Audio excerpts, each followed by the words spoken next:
ขอบคุณไอช่อนที่ชื่อข้าวชื่อน้ำนี่แหละอาหารการกินนี่แหละขอให้เราสุขภาพร่างกายแข็งแรงนี่แหละอายุมั่นขวัญยืนขอให้มีเงินร่ำรวยนี่แหละร่ำรวยล้นพ้านี่แหละเลยทางไอ้สอนอ้ายดีใจน้ำเด้อสาวรจนาเด้อเอ้างั้นตัวที่มันเหลือก็ไว้ซื้อเกลือเป็นนัวพริกไว้ใช้จ่ายเด้อถ้าเจ้าไปทำงานบดมือกับบ่ได้นะฮะบ่ได้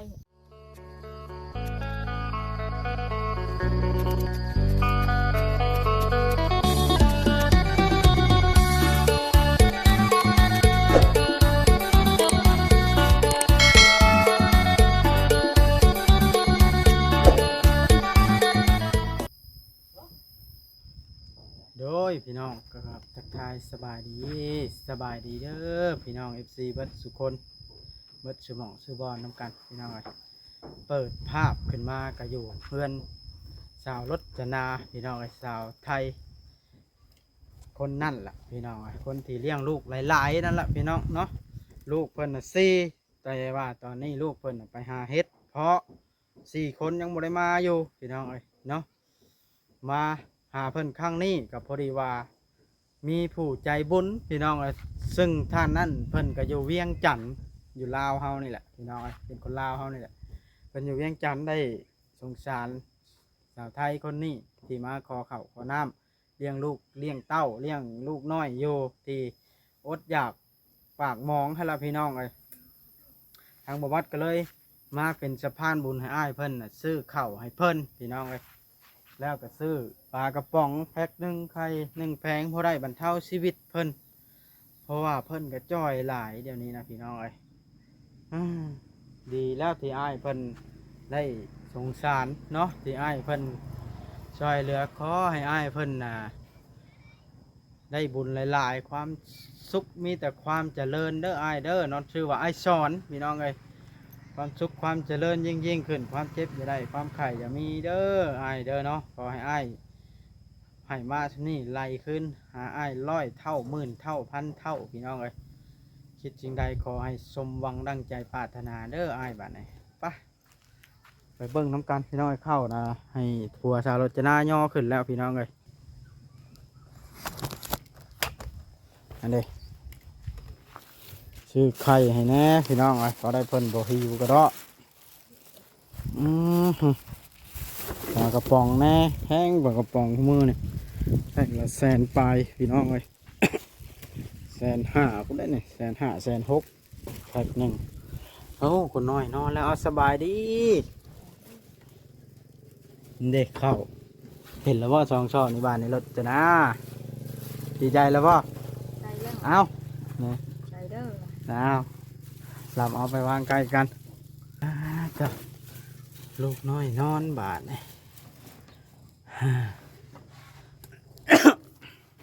จะได้มาวางดีใจแล้วว่าเดี๋ยวนี้ฮะดีใจอยู่ดีใจอยู่ทำไปคอในจักเทื่อไปคอจังสีได้หลายทำเลยลายเทื่อแล้วฮะคันไปนอนได้อยู่ช่องชามวันได้แล้วกระชอบนะแพงเนี่ยเขาอยู่ตลาดนี่เนาะอยู่ห้อง4แล้วบ่มีคนอยู่เลยได้ไปซื้ออยู่ตลาดจากเลยจะมาอยู่ลงชีนี่7 เชนเขาชื่อตอนพัวเขามาแต่งานในโรงสีนี้โดยช่องเป่ากับล้านชีเดี๋ยวอันนี้ถือว่าลดลายกันบ่ได้หลายเนาะใช่เป็นไงลูกเต้ายังบ่ได้มาอยู่ไปหาเห็ดเพาะยังคนน้อยนอนเนาะได้กินข้าวกินน้ำกันยังมานี่กินแล้วจำเจลนะจำแจวดิดอกโคโลนนี่ผอมหลายได้นี่เนาะ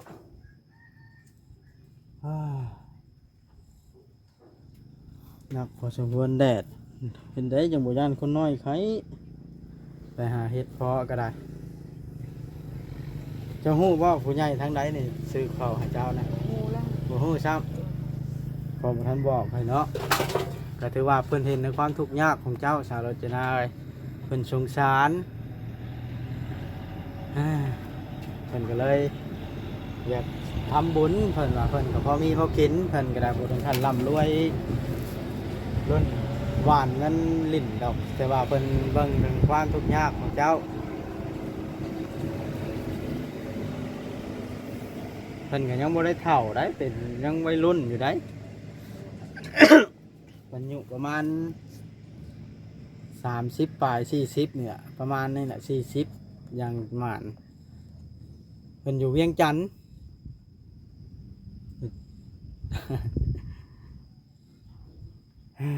แล้วกาว่าสิกุ้มเฮิงว่าบานนี่ต้องชอบนะ ห้องละอัน หืม ห้องเติบอัน ประมาณ3 เดือนเนาะ โดย 3-4 เดือนค่อยว่าได้3 เดือนนะสอบหนึ่งต้องเดือนหนึ่งต้องได้เพราะว่าภัยกับเด็กน้อยกับท่านใหญ่เด้อ โดย เจ้าสิบ่รักขายบ่ บ่บ่ได้รักเนาะขนาดเฮาไปเข้าก็ได้เทื่อคุละอาทิตย์หนึงหมดบางเทื่อก็เฮาบ่ได้กินช่ำเฮาได้กินบ่เชฟเฮาได้ แพงมาให้ลูกกินบ่ โดย เอา ดีใจเราได้เข้าเตรียมลงนาแล้วบัดนี้เนาะ จะว่าสิกุ้มอยู่ยามนาเนาะ กุมอยู่อ้าย เดือน9เดือน10ก็ไปขอไม้เนาะ โดย ตามเข้าพอเกี่ยวถ้าเจ้าก็เลี้ยงมาพร้อมบ่ มีมาตัวหนึง อ๋อประหยัด บ่ เกลื ได้ อ ให้เราเด้อมีแต่เอาคอแห้งมาแต่ขอทานนั่นแหละต้มให้มันกิน อ่า กับ บะ ไก่ชามโต บางคนก็เอา ให้เขาหนึ่งแล้วบ่ไปขอนะ โดย มีบ่ผู้ให้เขาหนึ่ง มีล่ะ อ่า แบบ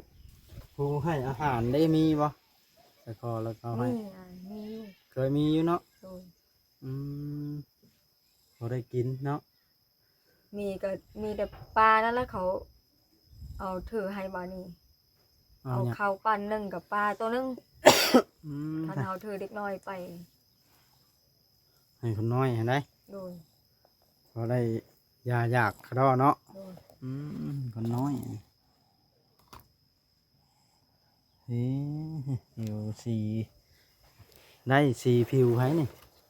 เฮานี่แหละ ก็ยิ่งได้บานนี่ได้ข่าวละ โดย อ่าฮะอยากบอกกับเพื่อนว่าจังไดนี่กับผู้ที่ซื้อข้าวซื้ออาหารให้นี่ ให้เราร่ำรวยนั่นแหละ ฮะ ร่ำรวยนี่แหละ ให้เราร่ำรวยนะ โดย ให้มีเงินมีทองนี่แหละพอเอ้ย อยากขอบคุณเราบ่ โดย อ้าวขอบคุณเราเลยใช่ไหมขอบใจ คุณ กันจะเว่าภาษาลาวเป็นก็เว่าภาษาลาวเฮาเพราะว่าเราเป็นคนลาว ขอบคุณเด้อคุณพ่อเอ้ยที่ช่วยเหลือเฮานี่แหละชื่อเข้าชื่อไข่ชื่อ ไอ้าย ปลาก ส ระ อ ป๋ง น นี่แหละ ชื่อลาวนะ อายช้อน เอิ้นไอ้ายก็ได้เรายังบ่ได้เฒ่า ขอให้สุขภาพร่างกายแข็งแรง ไอ้ายสอนที่อยู่เวียงจันทน์นี้ อายช้อนที่อยู่เวียงจันทน์นี่แหละ อ๋อ ขอให้สุขภาพร่างกายแข็งแรงอายุมั่นขวัญยืนขอให้รวยนี่แหละ100 ล้านพันล้านนี่แหละ ดีใจหลายเนาะบัดนี้ โดน แต่เจ้าก็ถือว่ายังมีบุญหลายได้นี่เรารจนาเอ้ยข่อยบ่ได้มาถ่ายคลิปเจ้าก็หลายมื้อเติบเนาะ โดน จ้ะแต่ว่าบุญยังแห้งบาดนี้ก็คือสิบ่ได้ไปขอข้าวละมีแต่หากินซื่อๆเนาะ โดน แต่เจ้าเถิงบ่สิไปนอนนา ยังบ่ฮู้นี่แหละอายผลบ่ตกนี่กายยังบ่ยาวอาย เอาเฮ็ดหัวละตะกะ โดน วานละเฮ็ดหัวไว้ดีแหละทำฝนตกยามดำนาเราไปนอนนาบ่ โดน กันมายามดำนานี่บ่เห็นเนาะกันจะเห็นต้องไปเถียงนะทางรถฮอดอยู่บ่ ฮอดนะอายแต่มันไปยากมีแต่ขี้ต้มนั่นล่ะ เอา อายเคยไปแล้วล่ะเทื่อนึง ทางเปื้อนเนาะ โดนน้ำบ่เป็นข้ามน้ำ ข่อยย่านมันทางที่ตมนั่นละข่อยจะไปบ่ได้เลยน้ำห้องอีกเนาะ โดน อ่า ข่อยก็ดีใจแล้วได้เข้ามามานี่ไป ให้ช่วยเหลือเจ้าล่ะมีแต่ว่าเงินคำกับแก้วบาดนี้ก็หาขายเฮ็ดขายฮอนไปเนาะ โดย บ่ได้อันใส่ชื่อพริกแป้งนัว 6 เชนคือแต่ก่อน บ่ได้500,000 600,000 มีแต่7 เชนหมด ก็ชื่อก็700,000วะ โดย ก็ชื่อ750,000สอนนึงนะแพงกว่าอยู่ห้องสี่อันน้อยหนึงเนาะห้องสี่ละ700,000ทวนบ่ 7 เชนหาชื่อ อ๋ออันนี้เนี่ยมันเข้าอ่อนได้คอยถามกับเจ้าอ่อนคักได้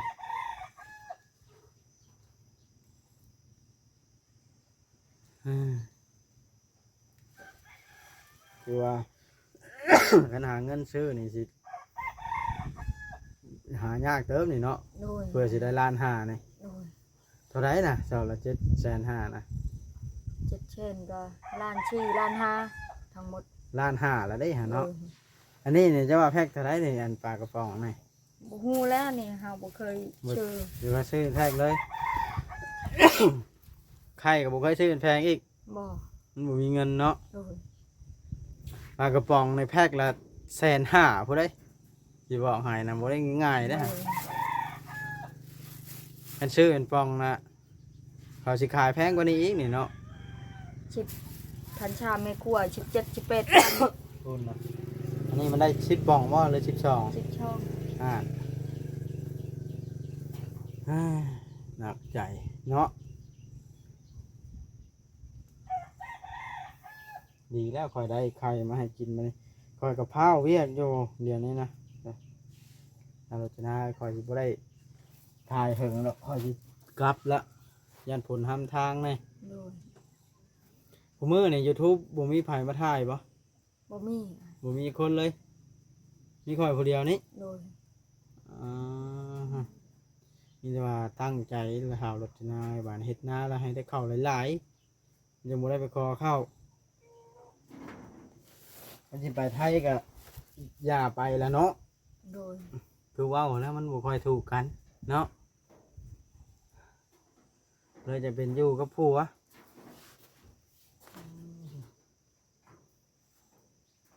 หักหลายพี่น้องเอ้ยเพื่อเจ้าไปทำงานทุเรียน โดย เจ้ามาแล้วอันเพิ่นเอาผู้ใหม่ เอาผู้ไม่แล้ววะบ่เราบ่ลงไป อ่า เราอยากหาคนงานเขาก็หาคนงานไม่ล่ะ แม่นแหล้วเฮาบ่มีแต่เฮาผู้เดียวเนาะ โดย คันบ่ยากลูกน้อยไปหาสองผู้เมียน่ะได้อยู่เนาะ ได้อยู่อ้าย อันนี้ไปผู้เดียวป้าเจ้าเลี้ยงลูกก็โอ้อยากสิหาข้าวหากินบ่ได้หาของกินของอยู่อีก ขนาดพัวไปปะก็ไปเฮาก็ ยามแรงจะหาแบบใดใช้เงิน ไปหากระชีพร้อมเฮาก็ กี่ซี่นี่แหละมันอยู่สูง ขึ้นเอาอ้าย ขึ้นเลย อาไม้แม่นเอา เจ้าอะไรขึ้นนะ ขึ้นเอา เจ้าบ่ย่านตกบ่ บ่ย่านแล้วพางไปเฉยๆเลยค่ะ อ่าเชื่อขึ้นไปมันมีแตนต่อจักย่านนะลูกเจ้าก็ขึ้นคือกันบ่ ขึ้นผู้กกนั่น ผู้ใหญ่น่ะขึ้น โดย หาปิ้นเอากี่ซี่ โดย โลเท่าไรกี่ซี่ โลชามชิปแต่ก่อนเดี๋ยวนี้เฮาได้ค่ายเฮิงแล้ว โอ้แต่เก้าโล30บ่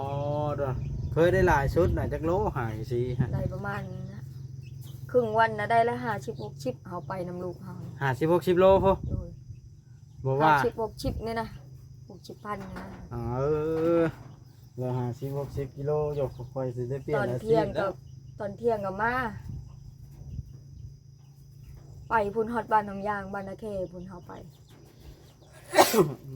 มเลย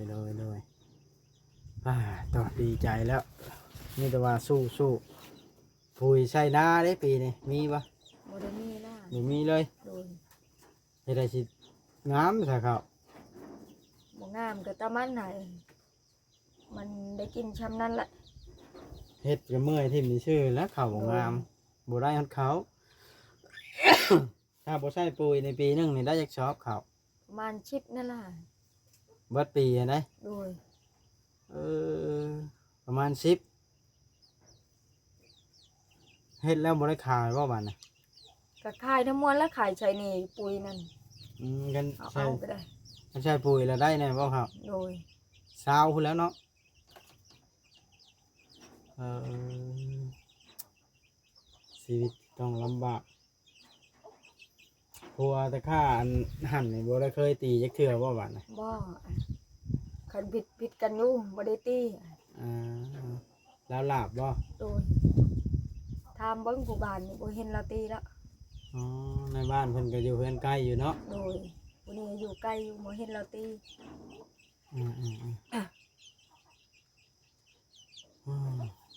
ดีใช่ไหมพอได้อันถือกันเลี้ยงลูกให้ใหญ่สูงจะไปหาเงินเนาะคือคนเรือนใกล้คือลูกป้าแล้วชาวเฮ็ดชาวค้าง โด ได้ ย ผัวเบ่แล้วเนาะ โดย ได้ลูกแล้วบ่ ยังอายยังบ่ได้ จักปีล่ะเอาผัวชาวค้างนะ ประมาณ10ปลายนี่แหละ10ช่อง10ชามนี่แหละ เอาผัวได้ปีหนึงแล้ว โดย เพราะว่าเราเอาตั้งแต่12 ปีแล้ว ประมาณนั้นล่ะ ประมาณ12 ปีแต่ข่อยมาข่อยยังว่าบ่แม่นผู้สาวครับแล้วบัดว่ามามือใหม่เอาผัวโคตรเนาะกว่าเหลือเกินอันนี้ก็ได้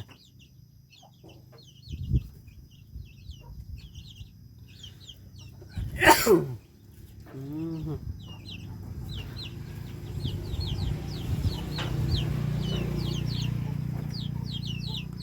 พอสมควรอยู่เนาะ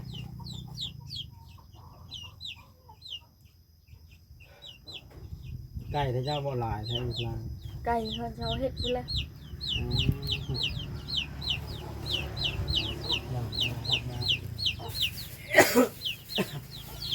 โอ้กินสิได้ได้หน่อยอันนี้เนาะ โดย เฮ็ดเพาะอีกนะ เราก็ชื่อเอา ฮะ นั่นเด้งานผู้บ้านรถเราอยู่ เราขายโลเท่าไรเรา โลเช้าเช่นเช้านี่แหละ 150,000เราขายฮะ แม่นเราก็หาบ่ฮู้ แล้วเราส่งกว่า150,000อีกคนค้ามาซื้อเนาะ โดย อืมคือว่าแพงพอสมควรเด้อนี่เฮ้ย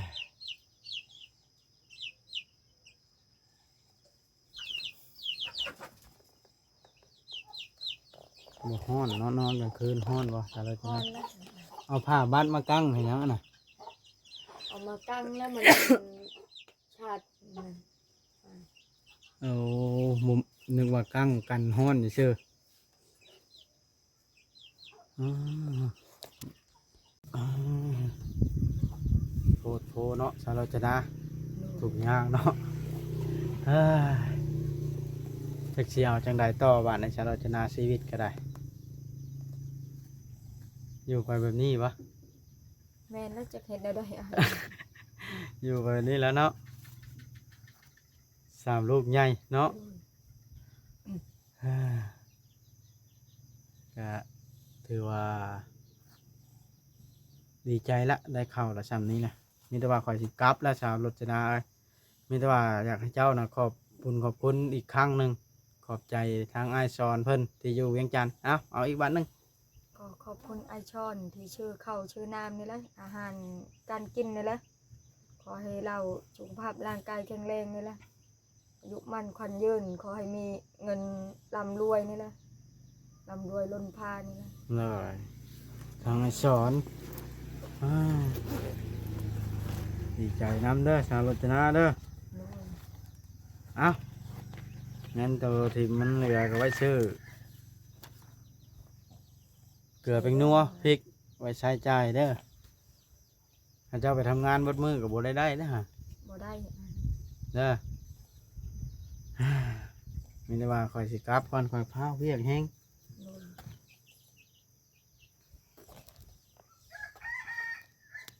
นี่แหละพี่น้องไอ้ฮอดจอดถึงเพื่อนชาวรจนาอันเด็กชาวรจนาก็ได้นี่ว่าทางบวัดก็ขอบมุกขอบใจทางด้านไอซอนเพิ่นเด้อ ฮอดจอดถึงชาวรถนาเรียบร้อยแล้วเด้อขอให้อ้ายสุขกายสบายใจอยู่ดีมีแฮงเด้อบัดนี้เนาะทางบ่าวบอดเองก็สิได้ขอตัวจบคลิปลงเพียงเท่านี้ละเด้อบัดนี้จังไดก็ขอให้อยู่ดีมีแฮงเด้อผู้ที่ช่วยแล้วก็ผู้ที่เข้ามาเบิ่งก็ขอให้ทุกท่านมีความสุขสุขกายสบายใจเบิดทุกคนนี่แหละพี่น้องเอ้ยบ๊ายบายคลิปนี้ก็ได้ขอครับก่อนชาวรถนาเอ้ยพาวแฮง